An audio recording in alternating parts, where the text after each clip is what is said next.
Request everyone to please stand up. Psalm chapter 103. Awit, 103. Babasahin ko po the whole chapter, and I would like to request the congregation to please follow me silently in your Bible habang binabasa ko po ang ating teksto ngayong umagang ito. I would just like to know, handa na po ba kayo sa preaching? Hindi ko po ganong marinig. Handa na po ba kayo sa preaching? All right, Psalm chapter 103, beginning verse number 1. Bless the Lord, O my soul, and all that is within me. Bless His holy name. Bless the Lord, O my soul, and forget not all His benefits. Who forgiveth all thine iniquities, who healeth all thy diseases, who redeemeth thy life from destruction, who crowneth thee with loving kindness and tender mercies, who satisfieth thy mouth with good things, who so that thy youth renewed like the eagles. The Lord executeth righteousness and judgment for all that are oppressed. He made known his ways unto Moses, his acts unto the children of Israel. The Lord is merciful and gracious, slow to anger and plenteous in mercy. He will not always chide, neither will he keep his anger forever. He hath not dealt with us after our sins, nor rewarded us according to our iniquities. For as the heaven is high above the earth, so great is his mercy toward them that fear him. As far as the east is from the west, so far hath he removed our transgressions from us. Like as a father pitieth his children, so the Lord pitieth them that fear him. For he knoweth our frame. He remembereth that we are dust. As for man, his days are as grass, as a flower of the field, so he flourisheth. For the wind passeth over it, and it is gone, and the place thereof shall know it no more. But the mercy of the Lord is from everlasting to everlasting upon them that fear him, and his righteousness unto children's children, to such as keep his covenant, and to those that remember his commandments to do them. The Lord hath prepared his throne in the heavens, and his kingdom ruleth over all. Bless the Lord, ye his angels that excel in strength, that do his commandments, hearkening unto the voice of his word. Bless ye the Lord, all ye hosts, ye ministers of his, that do his pleasure. Bless the Lord, all his works, in all places of his dominion. Bless the Lord, O my soul. In verse number 2, bless the Lord, O my soul, and forget not all his benefits. This morning, considering that we are here para sa ating pong Thanksgiving Sunday, ito po'y huling linggo ng 2021. Sa ating pong pagtitipon na ito, mga minamahal, mga kapatid sa Panginoon, I would like to share the message of the Lord I entitled, Forget Not All His Benefits. Forget not all His benefits. Let us go to the Lord in prayer. Our gracious, loving Father, we are so thankful to Thee. We praise Your holy name. Thank you once again for giving me this great opportunity to minister to Your people. I pray, O Father, that You will again empower me. Help me, O Lord, and guide me. Nawa ang mensaheng kailangang mapakinggan ng bawat isa sa amin, particularly sa Thanksgiving Sunday na ito, ay marinig ng bawat isa ng buong liwanag, Panginoon. And I pray that You will give us teachable heart, teachable attitude, and may we put ourselves subject unto the authority of Your word. Thank You for Pastor Emerson Cruz, for his family, and for the ministry that You entrusted to him. I pray, O Father, that You will use me this morning as a channel of Your blessing to Your beloved people. Thank You so much sa lahat ng kabutihan Mo, sa lahat ng kadakilaan Mo, sa lahat ng ginawa Mo, Panginoon. Mga bagay na hindi po namin naunawaan, mga bagay na tila naging mahirap para sa amin, mga bagay na kung saan kami po'y nagkaroon ng kalituhan. Pero pinatunayan mo na ikaw ay Diyos na hindi nagkakamali. Ikaw ay Diyos na mahabagin. Ikaw ay Diyos na mabuti, Panginoon, na sa lahat ng aming pinagdaanan, sa lahat ng aming naranasan, ikaw pa rin dakilang Diyos ang nagpahayag ng iyong dakilang katapatan. Salamat po aming Panginoon, and I pray that this morning, you will again talk to your people. May you touch their hearts, O God. Lord, fill me with your Holy Spirit and bless your people. Thank you so much. Ito po ang aming panalangin sa pangalan po ng aming Panginoong Jesus. Amen. Amen. Okay, you may now be seated. Upo na po tayo. Alam niyo po sa banal na kasulatan sa usapang bayan ng Panginoon, what I mean to say, sa chosen people of God, ang Israelites. Lagit-lagi po ang Diyos ay mayroong paalala sa kanila. Mapapansin niyo po yan kung kayo po ay medyo particular sa kanila pong kasaysayan.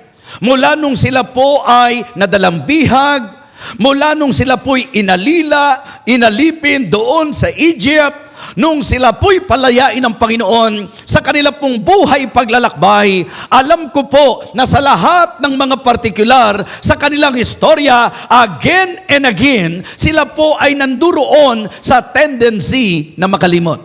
And that is the reason why maraming pagkakataon po makikita nyo sa Bible na sila po'y pinapaalalahanan. So ang salmi sa pagkakataong ito ay nagbigay ng paalala sa kanila. And you know, para sa akin po, sa magiging pangangaral po natin, gusto ko pong itong bagay na ito ang inyo pong laging tatandaan. Una po, maganda na magkaroon po tayo ng realization sa kabutihan ng ating Panginoon. Let us always realize that our God is good. Na ang buhay po natin ay puno ng benepisyo ng Panginoon. Amen? Hindi ko sinasabi na walang rough road along the way. Hindi ko sinasabi na lagi na lang pong material na sufficiency and abundance ang mararanasan natin. Pero ang lagi po na dapat makita nyo po sa buhay po natin, kung inyo pong uunawain, pag-aaralan at kayo'y magkakaroon ng evaluation, you will realize that life indeed is full of God's benefits. Amen? Grabe po ang benepisyo ng Panginoon. Kaya dapat may realization tayo dyan. Okay? Ikalawa, let us also recognize. Let us realize the benefits na meron tayo from the Lord. Hindi po yung puro reklamo tayo sa buhay. Hindi po yung laging nakatanaw tayo sa madilim na bahagi ng ating buhay. Hindi po yung nega tayo sa buhay natin. Let us be positive because in reality, if you will just consider yung totoong naranasan natin sa buhay po natin, marirealize nyo that God indeed is a great and wonderful God. Amen? Yes, and we should recognize that. So don't just realize that life indeed is full of God's benefits. It is also good to always recognize the benefits na meron po tayo sa buhay na ito. By the way, pagka inunawa natin yung word, the benefits, ano po ba ang ibig sabihin nito? Kung kayo po'y working, mas madali nyo pong maintindihan ito. Dahil kapag ka nag-a-apply kayo ng trabaho, ang isa sa inaalam nyo, ano ba ang mga benefits? Diba? Ang ibig sabihin po, yung mga favor, yung mga pabor na po pwede nating makuha. So, when we consider the Word of God sa usapang benefits, ito po'y pumapatungkol sa God's favor. It is about the goodness of God, and this is about the grace of God. Sa madaling salita, blessing. Amen? Yes, pagpapala, mga kapatid. At ito ang ating tinatalakay ngayon. Kaya po, hinuhukayan ko kayo ng pundasyon na matapos nating maintindihan na ang ibig sabihin pala ng benefits, God's favor, we should realize that we are experiencing sa buhay po natin mula pa noon hanggang ngayon yung pabor ng ating Panginoon. Amen? Always realize that. Always recognize that. Ang iba po, nakakalungkot. Alam nila na ang dami nilang blessing. Alam na ang dami-dami pong kapahayagan ng kabutihan ng Panginoon. Tayo po'y nagkaroon ng masaganang buhay sa material na aspeto. Nagkaroon po tayo ng masaganang pinansyal na pamumuhay. Nagkaroon po tayo ng masasabi po nating malusog na katawan. Nagkaroon tayo ng maraming mga bagay, masayang pamilya. Yan po'y mga benepisyo, pabor, pagpapala ng Panginoon. But the problem sometimes, many people are not recognizing that. Tulad ngayon, marami pong mga nananamasa. Marami pong nag-e-enjoy ng maraming bagay sa buhay na ito. But the problem is, yung nagpala, nasaan sa buhay nila? So kaya nung sinabi po dito, and forget not all His benefits. So hindi lang lumalabas to na realize the benefits sa buhay po natin, recognize the benefits, always remember the benefits. And forget not all His benefits. Yan ang rason kung ba't nandito tayo ngayong umaga. Amen? Thanksgiving. Alam niyo po ba, ilang araw na lang, 2022 na? At kayo po ba'y aware kung nakakailang taon na po ang pandemya? Sinelebrate niyo po ba yung kanyang ikalawang taon? Nung pumasok ang pandemyang ito, anong epekto sa atin? Lalo na kung isa ka sa tinamaan. Ngayon nga, pagka nagtanungan tayo, ikaw ba na-COVID na? Parang kapag hindi, parang hindi ka in. Walang kwenta, kami na-COVID na. Di ba ang dami pong tinamaan ng virus. Di ba? Kung ikaw ay nakarecover, praise God. Kung may mahal tayo sa buhay na hindi nakarecover, pero Kristiyano sila, praise God. Ang ibig ko pong sabihin, mga minamahal, napakaganda na mapagtanto po natin, hindi biro ang humataw na pandemya, not only here in the Philippines. Ngayon, kung nabalitaan niyo po yun sa UK, ay grabe po, sa loob ng 24 na oras lang, 100,000 cases. Within 24 hours. Kaya ipag-pray niyo po yung mga kapatiran natin. Sila Pastor Chris, yung mga members po natin doon. Yung mga kapatiran natin doon. Sila Pastor Emerson, nakapunta na po sila roon, nakapag-ministeryo po sila roon. Let us pray for them. Hindi biro itong pandemya na ito. Hindi biro itong virus na ito, mga kapatid. At kailangan po natin na makita na sa bawat araw na dinudugtong ng Panginoon, always remember, benepisyo ng Panginoon yan, pabor ng Panginoon yan. Amen? Mga kapatid, mga minamahal, ito po ang gusto kong tungtungan natin sa ating pag-aaral. Bless the Lord, O my soul, and forget not all His benefits.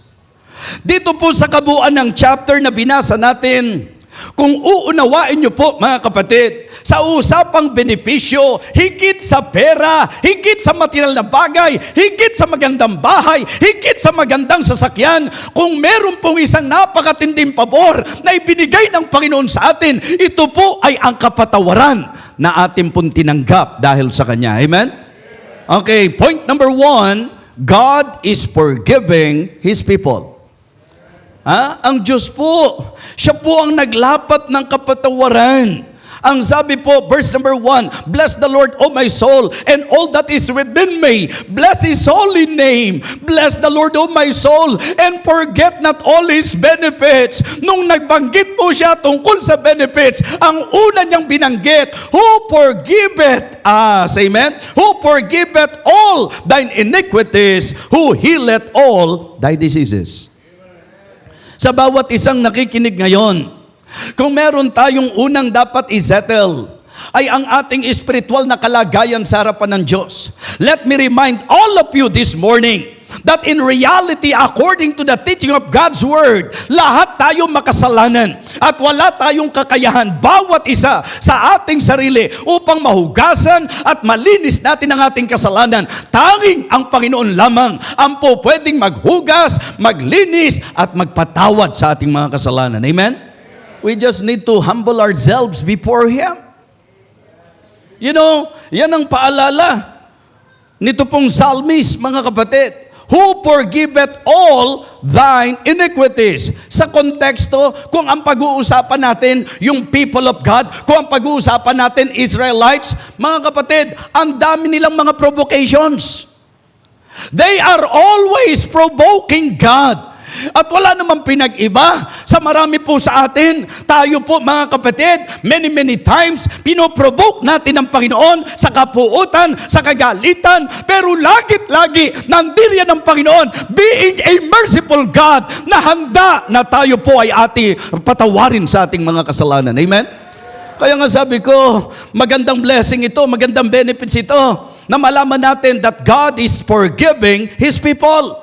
Na ang Diyos nagpapatawad. Kaya kung ikaw ay totoong mananampalataya, nagtataka lang ako na alam na natin clearly from the Bible, itinuturo na ang Diyos natin ay forgiving God. Nagtataka lang ako na pag nagkasala tayo, lumulusot pa tayo, nangangatwiran pa tayo. Pag tayo po'y nagkasala, kung sa nakaraang taon na ito, tayo po'y nagkaroon ng paglihis, tayo po'y humakbang palayo, tayo po'y gumawa ng hindi kalugod-lugod sa Panginoon, the very good thing, ano po? The very best thing that we can do is to humble ourselves before God and to ask for His forgiveness, because according to God's Word, ang sabi ng Bible, if we confess our sins, He is faithful and just to forgive us our sins and to cleanse us from all unrighteousness.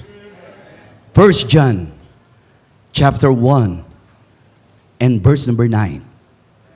Kung ipapahayag natin ang ating mga kasalanan, tapat at banal siya na tayo'y patatawarin sa lahat ng ating mga kasalanan at tayo'y lilinisin sa lahat ng ating kalikuan. Ang sabi po ng Bible, he that covereth his sin shall not prosper, but whoso confesseth and forsaketh, ang sabi po, sila'y kakahabagan ng Diyos. Kaya kung inunawa niyo po yung binasa natin sa usapan ng pagpapatawad ng Panginoon, kasi sa unang puntos natin, God is forgiving His people. This is about His pardon, yung kanyang pagpapatawad. At alam niyo po, sa Biblia po, ang daming example na makikita natin. Dito po sa chapter na ito, dito po sa text natin, kung pinansin niyo po, ang isa sa emphasis ay ang patungkol sa pagiging merciful ng ating Panginoon. At pag pinag-usapan po ang Diyos natin being a merciful God, ang isa sa manifestation ng kanyang pagiging merciful ay ang pagpapatawad. Di ba, kapag ang tao hindi makapagpatawad, ano ka ba? Wala ka namang habag. Di ba? Wala ka namang awa. Nagdurusa na yung tao, ayaw mo pang patawarin. Nagsasuffer na siya, ayaw mo pang patawarin. Di ba ganyan kalupit ang tao? Salamat na lang, hindi malupit ang Diyos. Benefit yan na ang Diyos natin merciful. God is forgiving His people. Magto-2022 na po. Mangatwiran ka pa din. Mananatili ka pa rin dyan. Lulusot ka pa rin. I-justify mo pa rin yung kamalian natin sa buhay. Now is the right time for us to humble ourselves before God and to ask for His forgiveness, because God is forgiving His people. Amen? Kung ang Diyos natin hindi forgiving, diba? Alam niyo po ba yung ibig sabihin ng forgiving? Mapagpatawad. At sabi ko nga sa inyo, ang kaugnay nito, yung mercy. Yung habag. Yung awa ng Panginoon. Kaya nga sabi po sa verse number 13, like as a father pitieth his children, so the Lord pitieth them that fear Him. Talagang yung awa ng Diyos. Alam niyo po ba, yung typical na magulang, alam niyo po ba kung bakit sa maraming pagkakataon, talagang pinagbabawalan ka niya, itinutuwid ka niya, pinagsasabihan ka niya, kasi sobra ang awa niya kapag ikaw ay napariwara at napasama. Alam niyo po, sa mga panahong lumiliko at lumilihis tayo, pag tayo nagdurusa, awang-awa ang Panginoon sa atin. Kaya nandyan lang siya, waiting for you. We just need to humble ourselves before Him. Kaya magpakababa tayo sa Panginoon. Hingi tayo ng awa sa Kanya. Hingi tayo ng tawad sa Kanya. Ikaw naman, kapatid, sinasabi mong Kristiyano ka, kala mong kung sino ka na napakahirap mong magpatawad. Kung yung Diyos nga hindi nagkakasala, ang Diyos nga wala kang po pwedeng ibalik sa Kanya na nagagawa niyang mali. Pagka ikaw ay nagpakababa at nagpakatotoo at humingi ng tawad, ang sabi ng Bible, faithful and just siya na patatawarin ka. Samantalang tayong tao, kung tutuusin, tayo rin naman sumasablay, tayo rin naman nagkakasala, tayo rin naman nakakagawa ng mali at nakakasakit ng kapwa natin. Pero nakakalungkot, tayo pa ang hirap na hirap magpatawad. Kaya ako sinasabi sa inyo yan, para ma-enjoy nyo po ang tindi ng benefits na ang Diyos natin is a forgiving God. Yes. Unang bagay na gusto ko ipakita sa inyo, God is forgiving His people, His pardon. The second point that I would like all of you to see, God is fighting for His people. Alam niyo po ba yan? This is about His protection. This is about His preservation. Alam nyo, marami po tayong laban sa buhay po natin. Ang psalmist, mga kapatid, kung pag-aaralan po natin how he expressed himself to God. Mga kapatid, alam nyo po ba ang isang bagay na talagang lagi niyang nare-realize, ang bagay na nakikita niya at nire-recognize siya sa buhay niya at naaalala niya kung paano ipinakikipaglaban siya ng Panginoon, kung paano pinoprotektahan siya ng Panginoon. Ngayong umagang ito, isang bagay na dapat makita rin po natin that God is always protecting His children. Amen? God is fighting for His people. Yan po ang kiniklaim ng mga nagtagumpay sa Bible. The Lord shall fight for you.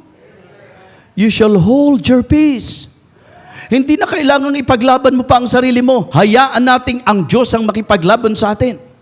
Diba? God is the one fighting for us. God is the one fighting for His people. Siya po ang nakikipaglaban para sa kanyang bayan. Siya po ang nakikipaglaban para sa kanyang mga anak. Kaya sino man po ang gumawa ng masama sa atin, may kalalagyan sila sa tatay natin. Amen?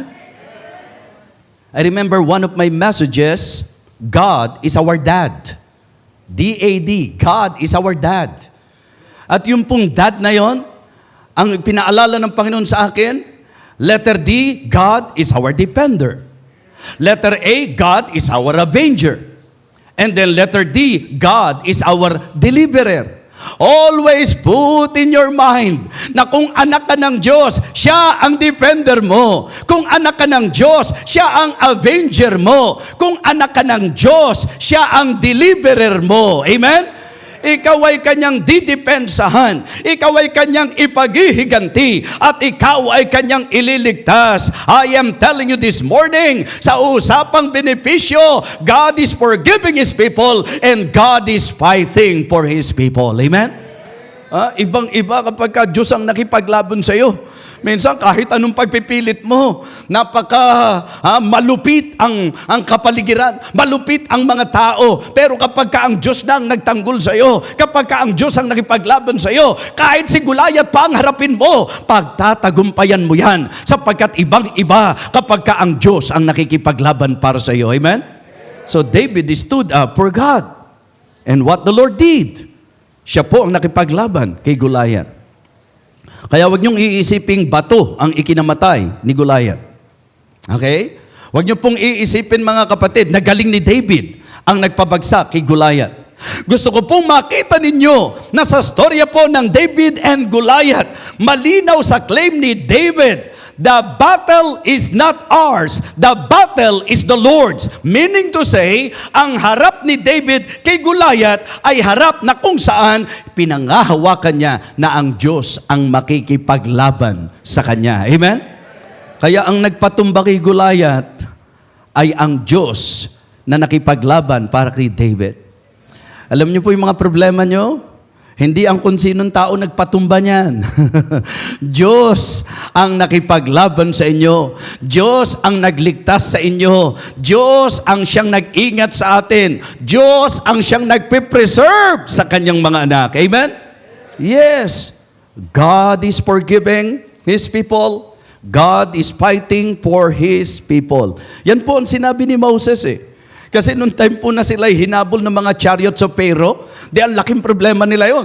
Kasi nung hinabol sila ng chariots of Pharaoh, syempre wala silang kalaban-laban eh. Mga armado po yan eh. Mga may kasanayan po yan eh. Sila po mga kapatid, niwala sila. Kung ang pag-uusapan, human consideration, niwala po silang alam na po pwede nilang gamitin upang labanan at harapin ang mga chariots of Pharaoh. At doon sa istorya mga kapatid, halos maabutan na po sila. And because of that, like yung mga typical na tao, pagka ang tingin natin, andyan na yung, ang tindi ng problema, mukhang aabutan na tayo. Mukhang hindi na natin malalagpasan ito. Mukhang hindi na natin matatakasan to. How many times na dumating tayo sa ganong kalagayan?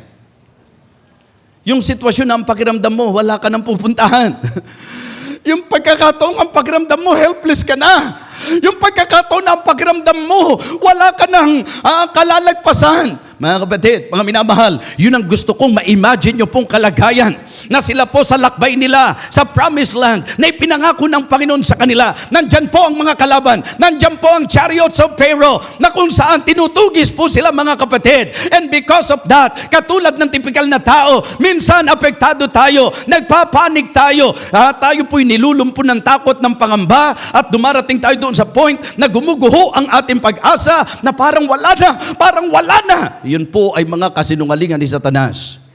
Sapagkat kapag ikaw ay nasa pangangalaga ng Diyos, safe na safe ka. Yeah. Because the safest place on earth is the place inside the will of God. If you are treading the road of God's direction in your life, safe na safe ka. Mga workers, mga full-time workers, total full-time workers, Sunday naman ito, i-encourage ko na kayo. Ang pagsusuko ng buhay sa Diyos ay hindi po madaling laban. Ang pagsusuko ng buhay para sa ministeryo ay hindi po isang magaang na sitwasyon. Makakaranas kayo ng maraming atake ni Satanas. Makakaranas kayo ng pressure.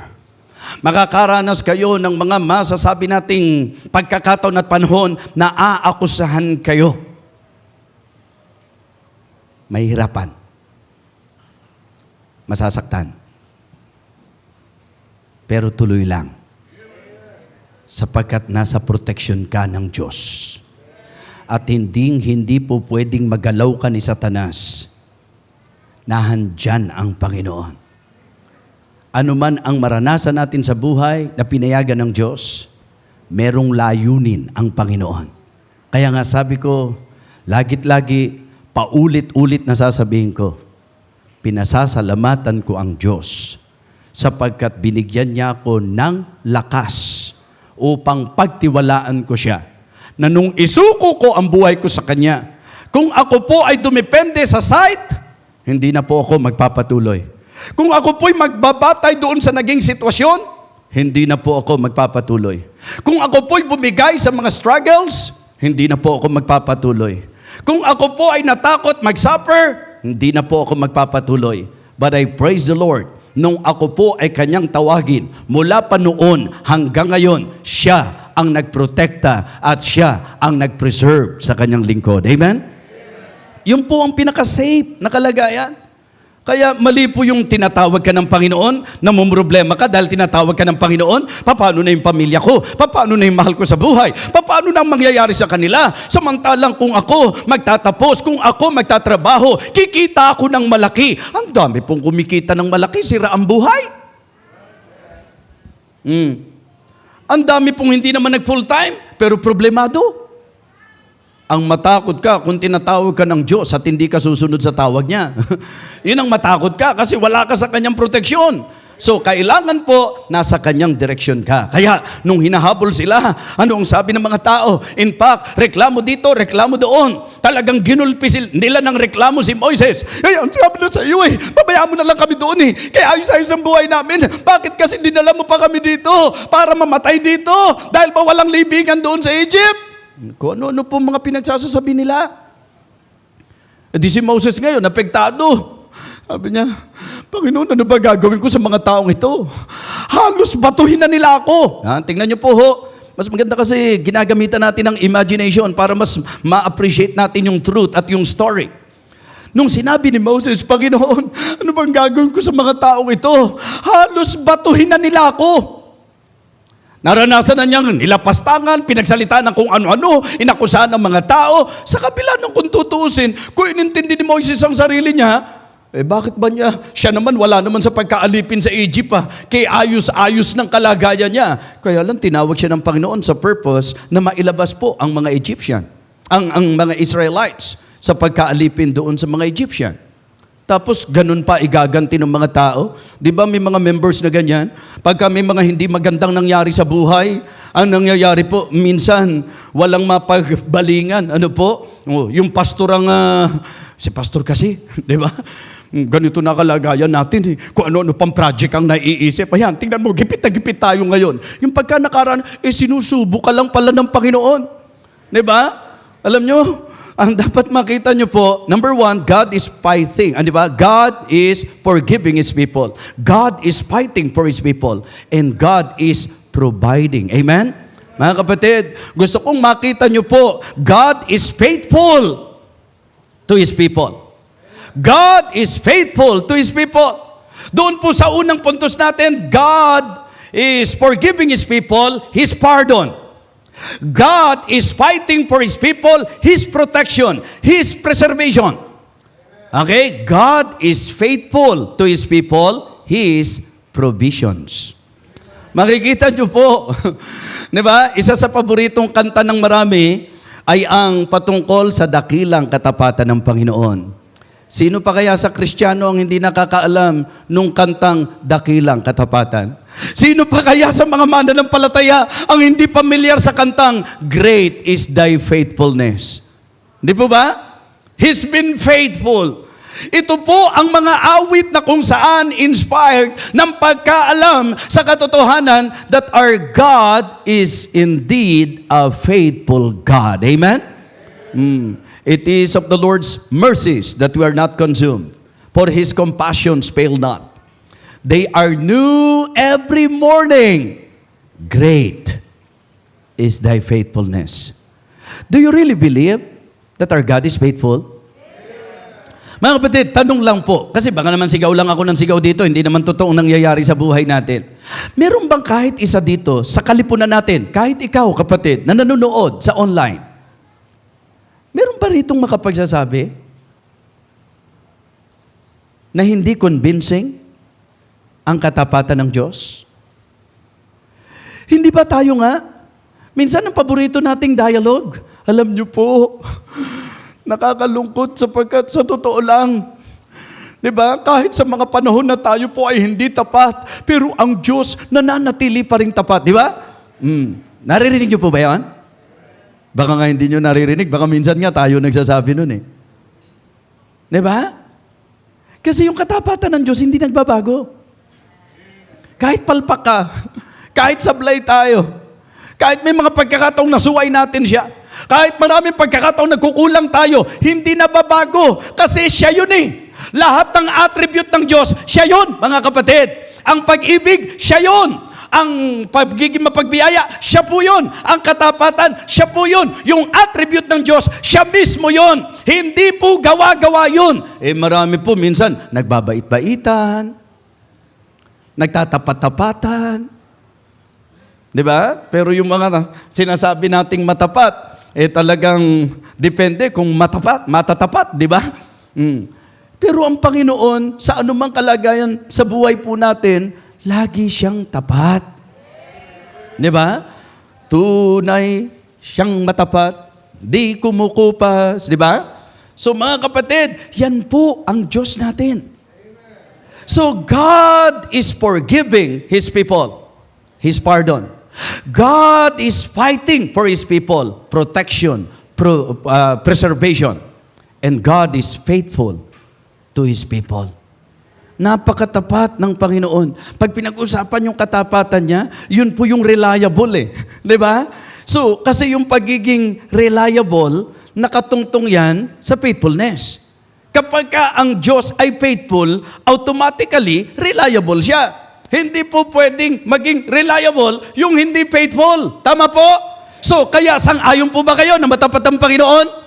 Di ba? Yung makaraos tayo, yung tayo po'y may sustain ng Panginoon, yung tayo po'y makasurvive, kung paano niya ipinrovide ang lahat ng ating pangangailangan. Kaya nga sabi ko po, ang basic truth na dapat alam natin sa Biblia, kung ang ibon hindi pinabayaan ng Panginoon, kung ang mga liryo sa parang hindi pinabayaan ng Panginoon, tayo pa kaya na napaka-special, na napakahalaga sa Panginoon. Gusto kong isigaw sa iyo ngayong umagang ito na special ka sa Panginoon, mahalaga ka sa Panginoon. Inaalala po natin sa okasyong ito ang kanyang naging pagsilang, at doon sa kanyang pagsilang dapat malinaw sa atin ang mensahe na kaya siya naparito sa lupa upang tayo po ay kanyang bigyan ng katubusan. Kaya sa usapang probisyon ng Diyos ang dapat maging rebuke sa bawat isa sa atin. Pag nagdududa ka na ibibigay kaya ng Diyos yung pinagpe-pray ko, sasagutin niya kaya yung prayer ko, ibibigay niya kaya yung hinihingi ko, tutugunan niya kaya ang pangangailangan ko. Kung nakapag-iisip ka pa ng ganyan, mahiya po tayo. Bakit? Sapagkat sa Biblia, hindi biro ang pinatunayan ng Diyos. Kaya ang sabi ni Pablo, kung yung anak niya hindi ipinagkait sa atin, ano pa ang hindi ibibigay ng Diyos sa iyo?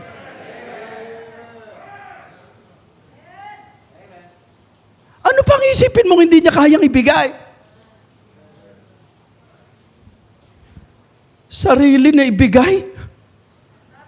Yung pa kayang mga bagay ang hindi niya maibigay? Kaya sa pattern ng giving, yun ang magandang tularan natin. Ang Macedonian believers, kaya outstanding yung kanilang giving. Why? And because they first gave themselves unto the Lord. Mahihirapan po tayong magbigaya ng first fruits kung hindi mo ibinibigay ang sarili mo sa Diyos. Mahihirapan tayong magbigay para sa project ng church kung hindi mo natutunang una sa lahat, ibigay mo ang sarili mo sa Diyos. Pero wala na po tayong problema sa kahit anong giving sa gawain ng Panginoon kapag ka ang ating mga kinakausap ay ang mga mananampalataya na yung sarili nila na ibigay nila para sa Diyos. Paki-plus nga sa screen, Romans chapter 8 and verse number 32. And I would like all of you to please read that. I can quote that. Pwede ko pong i-recite sa inyo yan, pero I want all of you to see that and try to analyze kung ano po yung sinasabi ko sa inyo. Sabay-sabay po, kahit kayo pong nasa online, basahin nyo po, namnamin nyo po, unawain po ninyo, and then, pag-isipan nyo pong mabuti. Para magduda ka pa. Para isipin mo pang may ipagkakaitang Diyos sa'yo. Para magkaroon ka pa ng kaisipang baka hindi niya ibigay. Sabay-sabay po, Romans 8:32, ready, begin.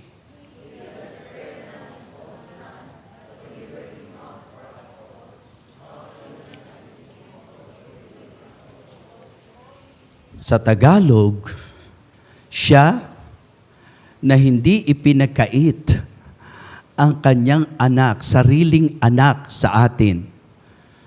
Paano pa kayang hindi niya ibibigay yung mga kailangan natin?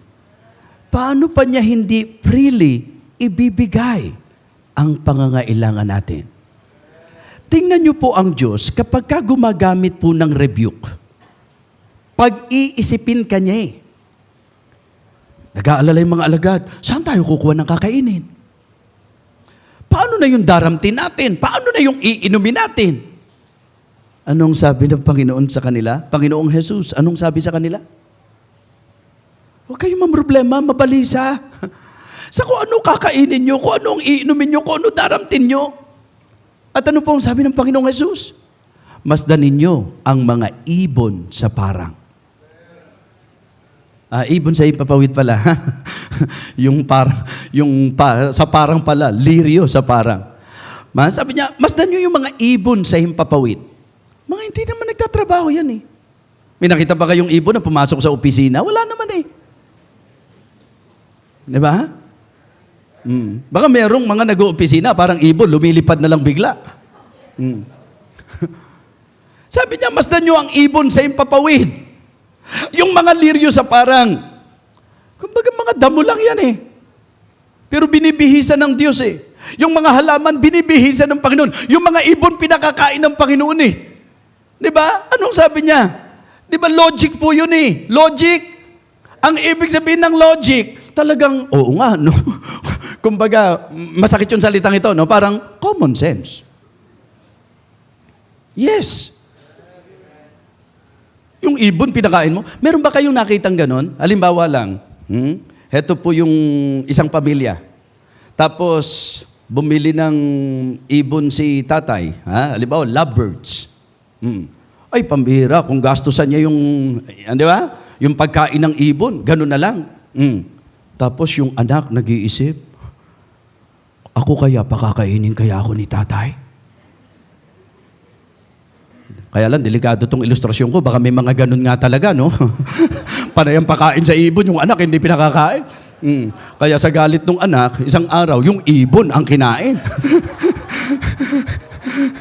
Di ba? Yari ang ibon. Kumbaga mga kapatid, yung logic na sinasabi ko, kung kayang gastusan ni tatay ang pagkain para sa mga alaga niyang hayop, ikaw pa kayang anak? Mga logic po yan. Pagka minsan yung mga pastor, maganda yung isinusuot na damit, tapos may mga gamit na mga medyo may halaga. Minsan may mga nagninegatibo. Ba't ganyan? Pag pastor pala, gumaganda yung isinusuot. Pag pastor pala, gumiginhawa ang buhay. Kung yung mga empleyado sa lupa sa isang mabuting, di ba, management ang ginagawa ng management inaalagaan yung mga empleyado di ba? Yung mga boss nyo sa lupa, liko, pero nagbibigay ng benepisyo sa mga empleyado. Tama po ba ako? Tapos eto ka, yung pastor manggagawa ng Panginoon, pagka nagbihis ng maganda, parang nagninegatibo. Mga kapatid, kung yung boss sa lupa, liko, marunong magbigay ng benepisyo sa kanyang manggagawa, wag na wag nyo pong isiping ang Diyos pa na napakatuwid na boss, na napakatuwid na ama, na napakatuwid na Panginoon. Siya pa ang hindi magpala sa mga naglilingkod sa Kanya. Yes. Kasi kami po, kung ano yung mga meron kami sa buhay namin, hindi ko po pinangarap yun. Nung nagsuko po ako ng buhay sa Panginoon, hindi ako nag-isip magwo-worker ako para magkasasakyan ako, magwo-worker ako para magkabahay kami, magwo-worker ako para makapagpamatay necktie ako, yung mga ganyan. Hindi ko po naisip yan. Nung tinawag ako ng Diyos, sumunod lang po ako. At nung ako po yung sumunod sa tawag ng Diyos, hindi naman kaagad naka-Amerikana ako Di ba? Napakaraming taon po na yung pantalong ko wash and wear. At kapag po nawala pa, wear.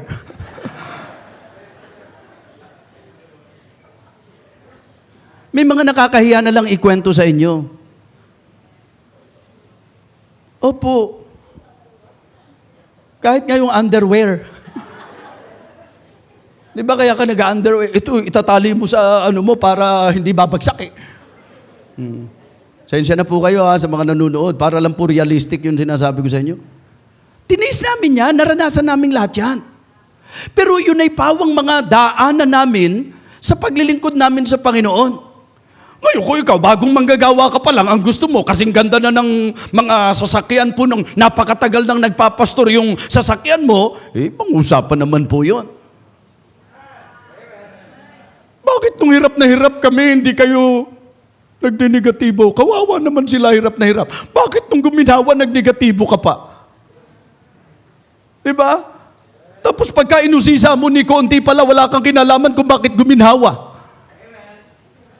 Samantalang yung mga nagbibigay, katulad kahapon, nagulat po ako Kaya nga sabi ko, mukhang talagang mukhang talagang pinababalik ako sa basketball Isipin niyo po kahapon, nakatatlong, atin lang to, wala naman iba nakakarinig sa atin, nakatatlong Jordan shoes ako.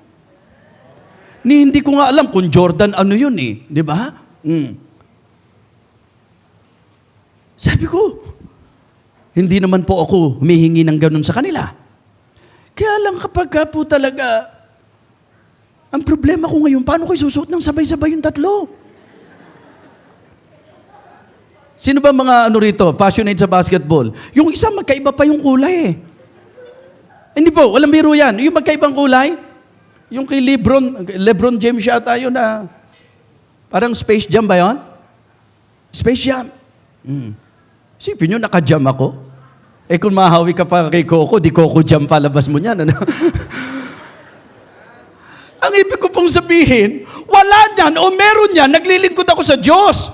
Bigyan ako, hindi ako bigyan. Mga kapatid, hindi ako nakadepende sa kung anong ibibigay ng tao. Ang pinangahawakan ko sa paglilingkod natin sa Diyos, ang benepisyo sa Diyos nang gagaling.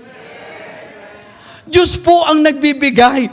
Pag ikaw naglingkod at ikaw ay nag-full time, na ang expectation mo nasa tao, palagay ko bibitaw ka, palagay ko bibigay ka. Pero kapag ikaw ay nagsuko ng buhay sa Panginoon at pangahawakan mo na ang Diyos na tumawag sa iyo, ang magpapala sa iyo, hindi sasala yon. Why? Because God is faithful to His people. Napakamatapat ng Panginoon. At dapat pinapatutuon natin yan. Forget not all His benefits. Nakakaranas ako ngayon sa isang pagkakataon, nagkakaroon ng mga nagre-regalo sa akin ng 3 sapatos talaga po yan eh. Gusto nyo, para patunayan ko, magpipreach ako dito, naka-Jordan ako eh, no? Pero dapat maisip din po natin, na nakaranas po kami sa mahabang panahon na iisa na sapatos mo at ang swelas ng sapatos mo, yung talampakan mo. Ano po yun? Sayat. Yung butas na yung, di ba? Yung pinakaswelas niya, pudpud na, wala ka pang pamalit. Kaya naman palangiti ka sa visitation. Dahil habang naglalakad ka, nakikiliti ka. Dahil sayat sa kalsada yung, di ba? Hindi laging pagtitiis. Hindi laging pasakit. Hindi laging hirap. Pag ikaw ay kinalugdan ng Panginoon, ang matapat na Diyos ang magpapala sa atin. Amen? Sabi nga ng Bible, God is not unrighteous to forget your work and labor of love. Hindi naman usapang gantimpalaan lang sa langit yun eh. Usapan din po yun na dahil hindi siya liko, pag ikaw nagtatapat sa Kanya, a faithful man shall abound with blessing. Alam nyo, because of the wrong mentality of the pastors before and even of the believers before, minsan nakakatakot na pagka gumiginhawa ka, may gamit ka na hindi mo pa maisuot. Baka kasi pag-isipan nila ako eh. Baka sabihin nila. Di ba ganyan po yung problema kadalasan? Pero kung pagka naintindihan mo ang Biblia, dapat nga, pag pinagpapala ka ng Diyos, na ipapatotoo yan. Nakikita dapat ng tao. Kasi kung ang amin pong iiwang impresyon, pag nagsuko ka ng buhay sa Panginoon, ni wala kang maisusuot na barong, hindi ka makakakain ng 3 beses. Paano nga namin ipapangaral? Alam niyo po, ang napaka-Diyos na, ang Diyos natin, napakatapat, napaka-gracious niya, napaka-mapagpala niya. Tapos sasabihin mo, alam niyo po bang kami? 3 araw na. Hindi namin alam kung saan kami hahagilap ng pagkain. Ang mensahe mo, faithful lang Diyos. Tapos ang lalabas sa bibig mo, dadaing ka na wala kang makain. Yan ba yung matapat na Diyos? Yung naglilingkod sa Kanya, walang makain? Naintindihan niyo po? Pag sinabing by faith, dapat maganda ang nagiging resulta. Pag sinabi natin, eto, biyaya ng Panginoon, kahit papaano, nakakaraos, biyaya ng Panginoon, tapos sasabihin mo, kahit papaano? Hindi ba ang sabi ng Bible, the blessing of the Lord, it maketh rich, and He addeth no sorrow with it. At pag pinag-usapan ng blessing, pag pinag-usapan ng benefits, ang sabi po ng Bible, a faithful man shall abound with blessing. Hindi lang sinabing pagpapalain ang isang Kristiyano na nagtatapat. Ang sabi po ng Biblia, a faithful man shall abound with blessing. At yun yung level na magandang ma-enjoy natin because our God is faithful. God is more than able to provide all our needs. Amen? Yes. Mga kapatid, ito po ang mensahe ng Panginoon. And please, forget not all His benefits. Natatandaan nyo yung tatlong bagay na tinalakay natin? God is forgiving His people. His pardon.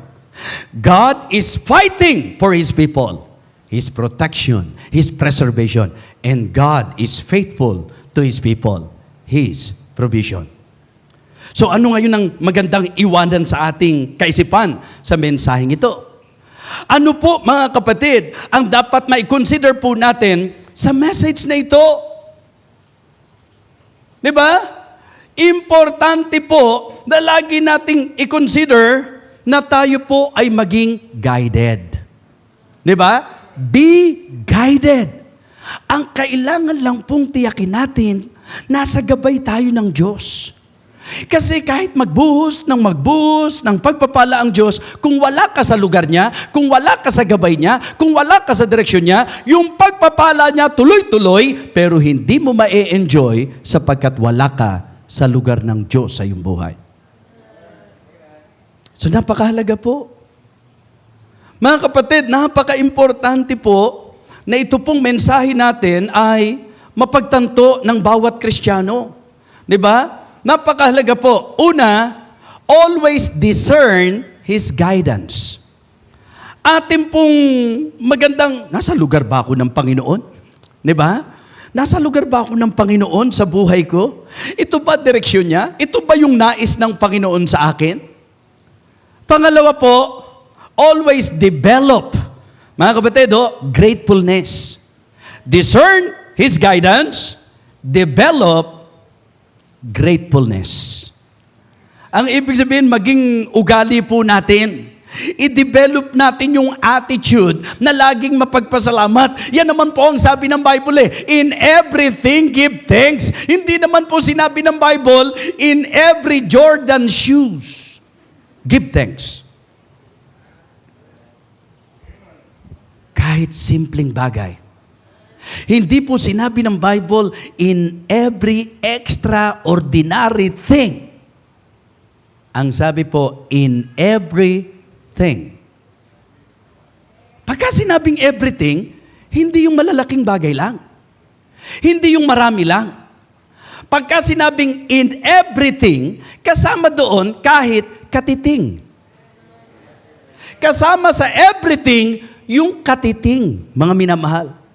Kaya ikaw na binibigyan ng Diyos, kahit katiting pa lang, magpasalamat ka na. Ano ba ibig sabihin ng katiting? Kaunti.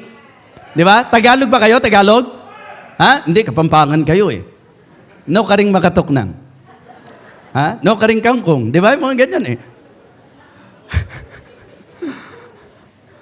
Di ba? Sa amin po ang ibig sabihin, yung katiting, kaunti.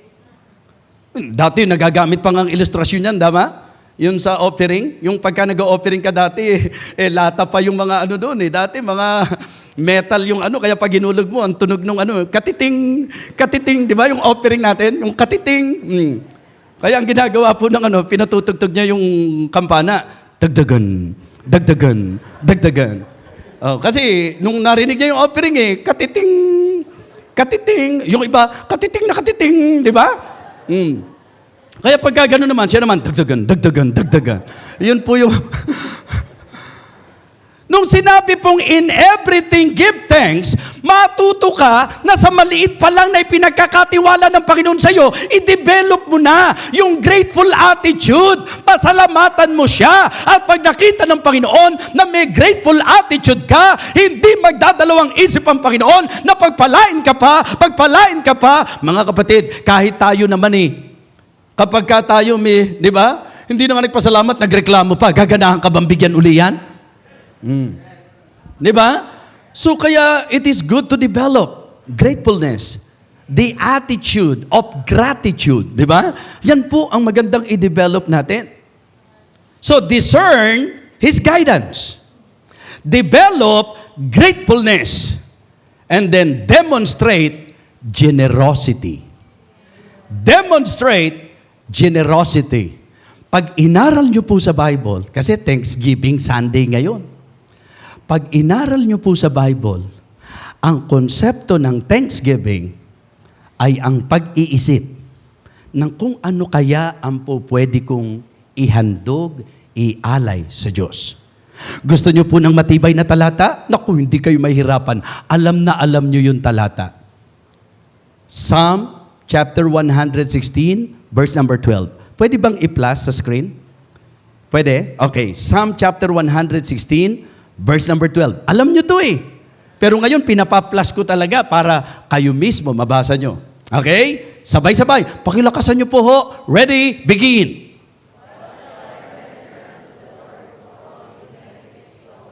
Tingnan niyo po ho. Ang isang tao na na-realize niya, nire-recognize niya, at nare-remember niya, naaalala niya, yung mga benepisyo ng Panginoon, ano tumatakbo sa isip? What shall I render unto the Lord for all His benefits toward me? Ewan ko po kung sasang-ayon kayo. Na ang isang mananampalataya na kumbinsido na ang buhay niya ay puno ng benepisyo ng Diyos, kahit kailan, hindi magrereklamo, kundi mag-iisip pa yan ng ano kaya ang pwede kong ibalik sa Diyos? Ano kaya ang pwede kong ialay sa Diyos? Ano kaya ang pwede kong ihandog sa Diyos sa lahat ng mga benepisyo niya sa buhay ko? Verse 17. Lakasan niyo po. Verse 17. Ready? Begin. Verse 17, please. Psalm 116, verse 17. Begin.